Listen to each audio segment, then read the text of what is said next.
స్వచ్ఛమైన నాణ్యమైన గౌదర్పార్ పూజా ఉత్పత్తులు www.gaudarpar.com ద్వారా ఆన్లైన్ లో ఆర్డర్ చేయండి. మీ ఇంటిని దేవాలయంగా మార్చుకోండి.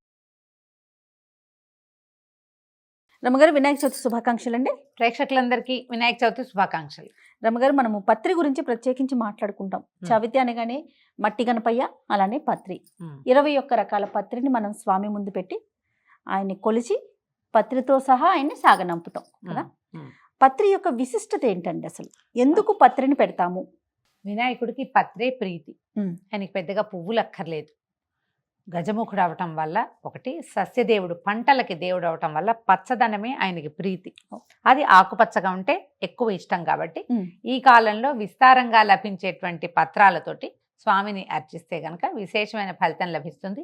ఈ అర్చించిన పత్రాలని ఇటు నేలలో, మట్టిలో భూసారం పెంచడానికి కానీ, లేకపోతే నీళ్లలో, నీటి యొక్క పారే నీటిలో ఔషధ గుణాన్ని పెంచడానికి కానీ వాటిని ఇలా పూజ చేసిన పత్రిని సమర్పించడం మన పద్ధతి. అయితే ఇందులో మనం ఏం చేస్తామంటే ఈ పూజల్లో మొదట దూర్వాయుగ్మం సమర్పయామి అని చెప్తాం. మొదటిది గరిక. వినాయకుడికి మనం రెగ్యులర్గా పూజ చేసుకుంటాం. రోజువారీ వినాయక పూజ కూడా మన పెరట్లోనో, వాకిట్లోనో, వాకింగ్కి వెళ్ళినప్పుడో, లేకపోతే కుండీలలో మొలిచిందో 2 గరిక పోచలు తీసి సమర్పించిన వినాయక ప్రీత్యర్థం చాలా మంచిది. ఒకటి ఆయనకి ఇష్టం. అయితే మనం సంకటహర చతుర్థి చేసుకుంటాం కదా, అప్పుడు కూడా పువ్వులు గివ్వులు లేకపోయినా గరిక సమర్పించి పూజ చేసుకుంటే మంచిది, విశేషమైంది. అయితే ఏకవింశతి పత్ర దుర్వాయుగ్మం సమర్పయామి అని నామాలు చెప్తారు, అప్పుడు గరికే సమర్పిస్తాం. తర్వాత మళ్ళీ మనం ఏకవింశతి పత్ర పూజ 21 పత్రాలతో పూజ మొదలు పెట్టినప్పుడు కూడా గరిక అందులో కూడా ఉంటుంది. మొదటిది గరిక. ఇదేంటంటే మామూలు విస్తారంగా దొరికేది, పశువులు మేస్తాయి. ఇది పశువుల ఆరోగ్యానికి, ఆ పాలు తాగిన మానవుల ఆరోగ్యానికి కూడా మంచిది అంటారు. కొన్ని రకాల ఔషధాల్లో కూడా ఆయుర్వేద వైద్యులు వాడతారు. ఇది ఒక మొదటిది. వరుసగా బోలెడన్ని పేర్లున్నాయి. మనకి ఇవన్నీ లభించలేదని దిగులు పడద్దు, మొదటిది. రెండోది, ఏవి లభిస్తే ఆ వరకు పేరు తెలుసుకుని ఆ పేరు చెప్పినప్పుడు అది సమర్పించటం మంచిది. అయితే ఇప్పుడు ఇలా మనకి గరిక ఏకవింశతి పత్రాలు కూడా ఆన్లైన్ దొరికే ఒక మంచి అవకాశం ఉంది. అవునండి. 21 హెర్బ్స్. ఈ కంపెనీ వాళ్ళది వెబ్సైట్ కూడా ఉంది, మనకి ఇన్స్టాలో కనిపిస్తారు. వాళ్ళు పంపించినవే ఈ మొత్తం ఆకులు చూపిస్తున్నాను నేను. ముందుగా ఎప్పటి నుంచి ఆర్డర్స్ తీసుకుంటున్నారండి వీళ్ళు? ఇంచుమించు ఈ సంవత్సరానికి అయిపోయినట్టే. ఇది మనకి వచ్చే సంవత్సరానికి ఉపయోగపడుతుంది. ఈ 21 హెర్బ్స్ కోసం చూడండి, వాళ్ళ వెబ్సైట్ చూస్తే కనుక మీకు చక్కగా ఆకులు అన్నీ దొరుకుతాయి. మనకి పండక్కి ఒక రోజు ముందు పంపించేస్తారు. మనం వాటిని నీళ్ళలో కాసేపు వేసి ఉంచి తర్వాత తడి బట్టలో చుట్టి పెడితే పూజకి ఫ్రెష్ గా కూడా ఉంటాయి. మనకి పత్రి అంతా దొరకదు కదా రమ్మగారు. దాని వల్ల దొరకవు, కనబడిన వాటిని మనం గుర్తించలేము. మెయిన్ ప్రధానం అది కదండి. అవును. సో ఇలాంటి వెబ్సైట్స్ కానీ ఇలాంటివి ఉన్నాయంటే చక్కగా అన్ని పెట్టుకున్నామని ఒక తృప్తి ఉంటుంది కదండి. అవును, సంతోషం ఉంటుంది. చక్కగా 300 గ్రాముల ఆకుల్ని సప్లై చేస్తారు. 21 హెర్బ్స్ వాళ్ళని మనం సంప్రదించవచ్చు తప్పకుండా. అయితే ఇప్పుడు గరిక అయింది కదా, వంగాకుల్లాగా కనబడతాయి, బృహతి పత్రం అంటారు దీన్ని. మోషన్స్ కి వాటికి మందు కింద వాడతారట వీటిని. అవునా? మెత్తగా ఉంటాయి. వంకాయ ఆకులు ఎలా ఉంటాయి, వీటికి చెట్టుకి ముళ్ళు ఉంటాయి, ముళ్ళు కనపడతాయి. ఇది రెండోది. ఓకే అండి. మూడోది మాచిపత్రం. ఈ మాచిపత్రం అంటే మనం సాధారణంగా మా ఊళ్ళలో ఏం చెప్తారంటే, మాచిపత్రం అంటే చేమంతి పూలలో వేసి కడతాం, పువ్వుల్లో వేసి కట్టుకుంటాం. కొద్దిగా చేమంతి ఆకులాగా కనపడుతుంది. ఏమైనా దద్దుర్లు, కాయలు, గడ్డలు వచ్చినప్పుడు అది వెచ్చబెట్టి కడతారు. అయితే ఇది ఇప్పుడు దవనమే మాచిపత్రంగా చెప్తున్నారు. ఇప్పుడు ఈ దవనాన్ని కూడా బోల్డ్ అన్ని ఆరోగ్య రహస్యాలు ఉన్నాయి. మంచి గుమగుమలాడే ఆకుగా కనపడుతుంది. దవనాన్ని వాడుకోవచ్చు, లేదా మీకు పర్టికులర్ గా మన ఊళ్ళలో మాచిపత్రి గనక దొరికితే ఈ మాచిపత్రం పేరుతోటి అది కూడా పెట్టుకోవచ్చు. ఇది పెట్టినా అది పెట్టినా ఒకటే. ఓకే. అంటే 2 రకాల పేరు, ఆ చెట్లకి ఒకే రకం పేర్లు ఉన్నాయి. ఇది ఆరోగ్యనిదే, మాచిపత్రి కూడా ఆరోగ్యనిదే. కాబట్టి ఏదైనా పెట్టుకోవచ్చు, అవకాశం ఉంటే ఇది చూసుకోండి. అంటే ఆ గణనాథుడికి పెట్టే పత్రి అంతా కూడా మన ఆరోగ్య రహస్యం దాగి ఉంది, అంతే కదా రమ్మగారు? దేనికదే ప్రత్యేకంగా చెప్తున్నారు కదా వాటి ఉపయోగాలు. ప్రతిదానికి కొన్ని లోపలికి తీసుకునేవి, కొన్ని పైన రాసుకునేవి కూడా ఉన్నాయి. త్రిదళం త్రిగుణాకారం త్రినేత్రం చ త్రియాయుధం త్రిజన్మ పాప సంహారం ఏకబిల్వం శివార్పణం. బిల్వవృక్షం మనకి ప్రతి రోడ్డు మీద కనిపిస్తుంది. అవును. మామూలుగా మనం శివుడికి సమర్పించేటువంటి బిల్వాన్ని ఈ రోజున వినాయకుడికి కూడా సమర్పిస్తాం. బిల్వ అంటే మారేడు. అవునండి. తర్వాతది దత్తూర అంటే ఉమ్మెత్త. అవునండి. నల్ల ఉమ్మెత్త అంటారు, సాధారణ ఉమ్మెత్త కూడా. మనకి ముళ్ళ కాయలు కనపడతాయి, గమనించండి. ముళ్ళుగా ఉంటాయి, కోసేటప్పుడు జాగ్రత్తగా కోసుకోవాలి. ఈ ఆకులు అవి కోసేటప్పుడు కుడి చేత ఎడం చేత కొయ్యొద్దు, జాగ్రత్తగా కొయ్యండి. ఓ టవల్ ఉంచుకోండి, కంట్లో పెట్టుకోకండి చేతులు. అవును రోడ్డు మీద మనకి ఉమ్మెత్త, జిల్లేడు అవి దొరికేస్తాయి, చక్కగా ధారాళంగా కోసేసుకోవచ్చు. దీంట్లో నుంచి ఒక 2 ముళ్ళకాయలు కోసుకొస్తే మనం ఇది పాలవెల్లి తెచ్చుకుంటాం, దానికి దానికి కూడా కట్టుకోవచ్చు. దీనికి కూడా శాస్త్రీయ నామధేయం ఉంది. ఉమ్మెత్త కూడా కొన్ని రకాల వైద్య గుణాలు కలిగి ఉంటుంది. ఇది మామూలుగా ఏ ఉపయోగము ఉండదండి, ఊరికి కేవలంగా పెరుగుతాయి. చిత్రంగా ఇవి నేలని సారవంతం చేసేందుకు ఉపయోగపడతాయి. ఇది వినాయక ప్రీత్యర్థం ఈ రోజున మనం సమర్పిస్తాం. తర్వాతది తులసి. తులసి ఏముంది, మనందరి ఇళ్లలో ఉంటుంది కదా. నా చేతిలో కృష్ణ తులసి ఉంది, లక్ష్మీ తులసి కూడా ధారాళంగా సమర్పించవచ్చు, ఏం అనుమానం ఏం లేదు. తులసి ఇలా కొమ్మల్లా ఉన్నాయి, నేను మీకు చూపిస్తున్నాను. కానీ దళం కొయ్యాలి, దళం కోసి సమర్పించాలి, దళాలు తులసి దళం సమర్పించాలి. ఇది రెమ్మలా సమర్పించినా మన అవకాశాన్ని బట్టి. మామూలుగా సంవత్సరం అంతా ఎప్పుడూ వినాయకుడికి మనం తులసి సమర్పించాం. అవునండి. ఈ ఒక్క రోజున మాత్రం, ఈ ఒక్కరోజు ఈ నామాల్లో మాత్రమే. ఇది ఇవాళ పెట్టాం కదా అని ఏడాదంతా తులసితో పూజ చేయకండి. తులసి పూజ కేవలం విష్ణువుకే, ఈ రోజున మాత్రమే వినాయకుడికి. తులసికున్న ఆరోగ్య రహస్యాలు అసలు చెప్పనలవి కాదు. అది ఎందుకంటే అన్ని చెట్లు రాత్రిపూట కార్బన్ డైఆక్సైడ్ విడుదల చేస్తే తులసి ఒకటే రాత్రి కూడా ఆక్సిజన్ ని విడుదల చేస్తుందని చెప్తారు. అందుకే మన ఇళ్లలో ఉంచుకుంటాం మనం దాన్ని, రాత్రిపూట పీల్చినా మంచిది.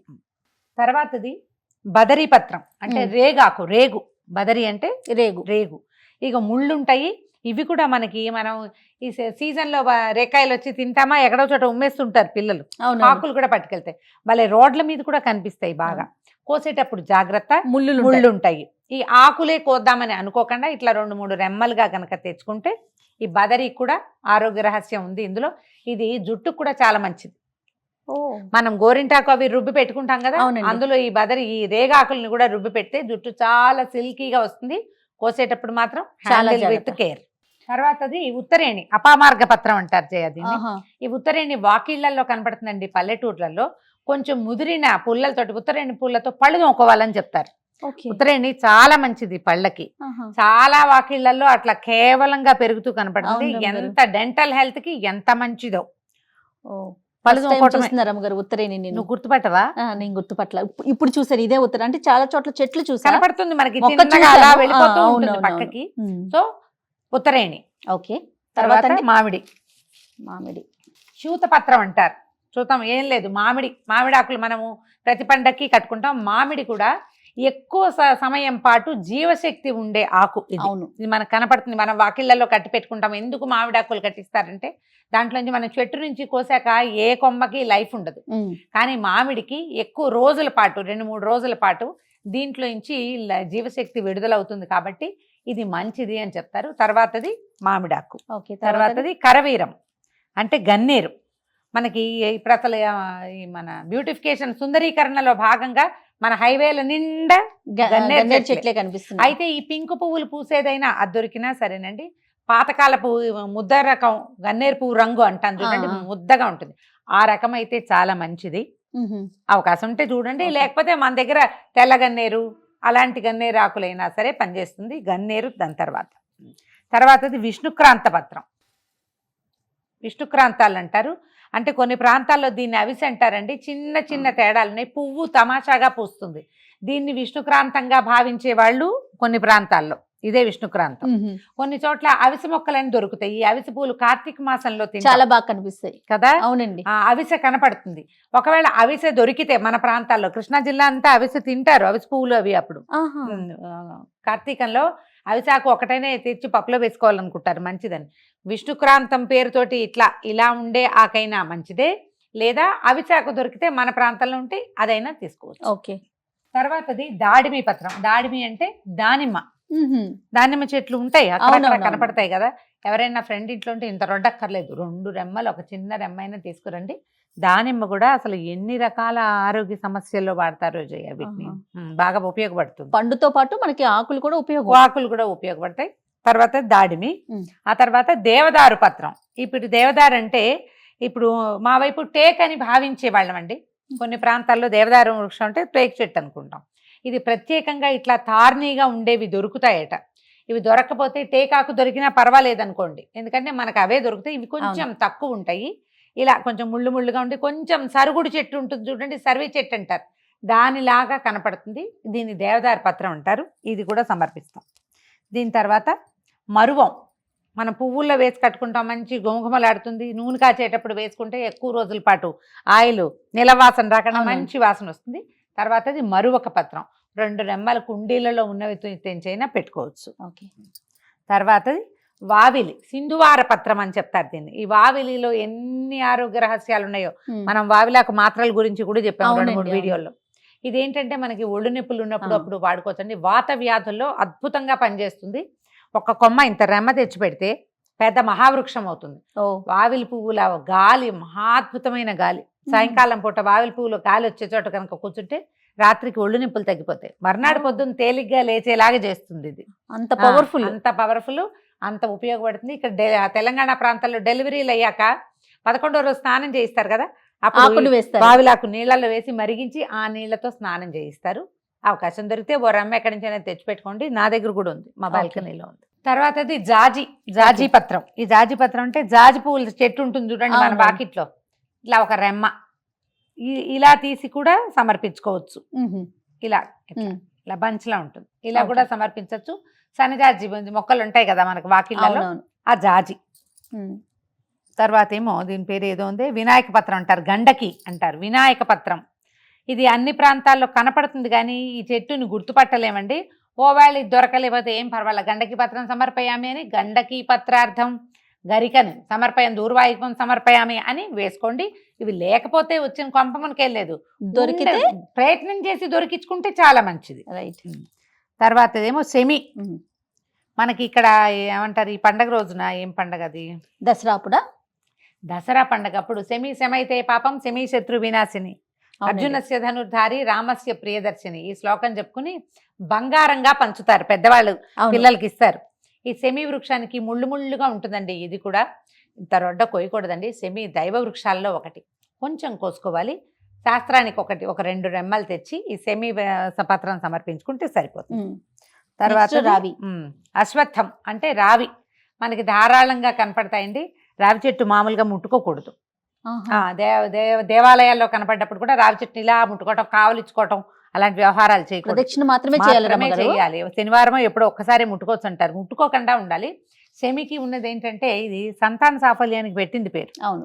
దీని చుట్టూతా ప్రదక్షిణాలు చేస్తే ఈ గర్భోత్పత్తికి సంబంధించిన రకరకాల సమస్యలు తీరిపోతాయట. అంటే ఫిమేల్ రిలేటెడ్ ఆరోగ్య సమస్యలను తీరుస్తుంది. సో అశ్వత్థ పత్రం ఇది నారాయణ స్వరూపంగా అని చెప్తారు. తర్వాతది మద్ది, అర్జున, తెల్లగా ఉంటాయి ఆకులు వెనక భాగం. గబుక్కుని చూస్తే మామిడాకేమో అనిపిస్తుంది, కానీ కాదు. పల్చటి ఆకు పల్చటిది, లేత రంగు, వెనక భాగం తెలుపుగా కనిపిస్తుంది. మద్ది చెట్లు పెద్ద పెద్ద మహావృక్షాలుగా కనపడతాయి. ఎంత మటుకు దొరుకుతుందో ప్రయత్నం చేయండి, లేకపోతే దండం పెట్టుకోవటమే అంతే. చివరిది జిల్లేడు కదా, అర్కపత్రం, జిల్లేడు తెలిసిందే కదా. ఈ జిల్లేడు కూడా కోసేటప్పుడు చాలా జాగ్రత్త అండి, కళ్ళకి చాలా ప్రాబ్లం క్రియేట్ చేస్తుంది. సాధ్యమైనంత కేర్ఫుల్గా ఉండాలి. జిల్లేడాకులు ఎన్ని రకాల వైద్యాలు ఊళ్ళల్లో వాడతారు బాగా. ఏమైనా గాయాలవి గడ్డలవి వస్తే జిల్లేడాకు వచ్చిపెట్టి కడతారు. తర్వాత అరికాళ్ళ నొప్పులు వస్తాయి కదా, ప్లాంటర్ పార్టియస్ ఏదో అంటారు, మడమ నొప్పి, మడమ శూలకి కూడా భలే బాగా పనిచేస్తుంది, బాగా వాడతారు. గుచ్చుకున్నప్పుడు పాలు పోసి కడతారు కదా, బయటకు కడతారు. ముళ్ళు లోపల నుంచి బయటకు వచ్చేస్తుందని చెప్తారు. ప్రాంతాల్లో ఎలాంటి పద్ధతులు ఉంటే ఆ పద్ధతులు పాటించడం, కానీ ఆకులతోటి ఎప్పుడు కొంచెం జాగ్రత్తగా ఉండాలి. పిల్లల్ని చేతులు అవి పెట్టనివ్వకండి, దురదలు రావచ్చు, అలర్జీస్ రావచ్చు. ముళ్ళున్నవి 2-3 మొక్కలు ఉన్నాయి కాబట్టి వాటి జాగ్రత్తగా ఉండదు. మీరు బయట నుంచి కొనుక్కొచ్చేటువంటి పత్రిని కూడా ఇలా బ్యాగ్లో ఇంత బాగా తెచ్చి ఆ కుప్పల నుంచి పిల్లల్ని చేయి పెట్టనివ్వకండి. వాటిని సెపరేట్ చేయకపోతే ఏదైనా పురుగు పుట్ర చిన్న పొన్నవి ఉండే అవకాశం ఉంది. గొంగళి పురుగులు ఉండొచ్చు, సీజన్ కాబట్టి కొంచెం జాగ్రత్తగా ఉండండి, లేకపోతే అలర్జీస్ వస్తాయి.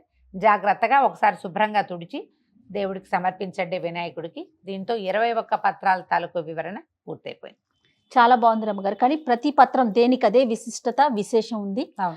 స్వామివారికి సమర్పించటం, ఆయనతో పాటు మనం సాగనంపటం, అంతే కదా రమ్మగారు? ఒకవేళ పత్రి దొరకట్లేదు, ఇప్పుడు మనం 21 రకాలు చెప్పుకున్నాం, మీరు ఎలా చేసేవాళ్ళు రమ్మగారు? దొరికేవా మీకు అవన్నీ కూడా? మించుగా అన్ని దొరికేవి. ఈ దేవదార పత్రాలు అవి కొంచెం తేడాలు ఉన్నాయిగా 2-3, ఆ 2-3 తేడాలు సరిపెట్టుకునే వాళ్ళము. 19 కనీసం దొరికేసేవి జయ. నేను 17-18 గుర్తుపట్టేస్తాను. ఓకే, గుర్తుపట్టగలను. అవకాశం ఉన్నది వాడుకుంటాము. ఏవి లేవో చెప్పాక అప్పుడు దాని బదులు దూర్వాయుగ్మ సమర్పణ చేసుకుని దండం పెట్టుకోవటమే. అవకాశాన్ని బట్టి. అంతే. రైట్ రమ్మగారు, నమస్తే. నమస్తే జయ.